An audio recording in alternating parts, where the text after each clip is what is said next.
ನಮಸ್ಕಾರ ಬೆಂಗಳೂರು. ನಾನು ನಿಮ್ಮ ವರುಣ್ ಕುಮಾರ್. ಫಿಟ್ನೆಸ್ ವಿತ್ ವರುಣ್ 2025ಗೆ ಸ್ವಾಗತ ಸುಸ್ವಾಗತ. ವಿಷಯ ಏನಪ್ಪ ಅಂದರೆ, ಕೊನೆಗೂ RCB ಕಪ್ ಗೆಲ್ತು. ನನ್ನ ಜೊತೆ ನಿಮ್ಮ ಜರ್ನಿ ಸ್ಟಾರ್ಟ್ ಮಾಡೋ ಟೈಮ್ ಬಂದಿದೆ. ವಿಲಿಯನ್ bat plan in 29 days. It's a 29 days plan and start with the basics. First, how to hold the racket and parts of the racket.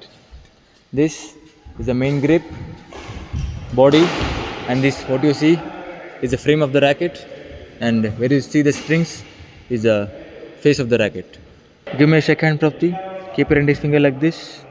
Okay, ಈಗ ನಿನ್ನ ಥಂಬ್ ಫಿಂಗರ್ ಫುಲ್ ಕ್ಲೋಸ್ ಆಗಿದೆ ಅಲ್ವಾ? Index finger ಸ್ವಲ್ಪ close ಮಾಡಬೇಕು. Okay, ಈ ಥರ ನಾವು ರ್ಯಾಕೆಟ್ನ ಕೂಡ ಅದೇ ರೀತಿ ಇಟ್ಕೋಬೇಕು. Hold the racket like that. ಹಿಂಗೆ ತೋರಿಸ್ಬೇಕು. Okay, make it free. Very good. Thumb finger close, index finger slightly close. ಸರಿ ಇದೆ. ನಾವು ಇದು ವಿ ಶೇಪ್ ಏನು ಕಾಣುತ್ತೆ ಅಲ್ಲ ಇಲ್ಲಿ, ಇದು ಫ್ರೇಮಿಗೆ ಸ್ಟ್ರೈಟ್ ಆಗಿರಬೇಕು. ಓಕೆನಾ?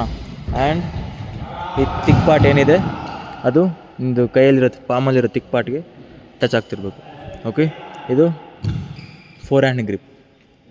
ಓಕೆ, ಆ್ಯಂಡ್ ಅಲ್ಲಿ ನೋಡು, this grip is called 4 hand grip.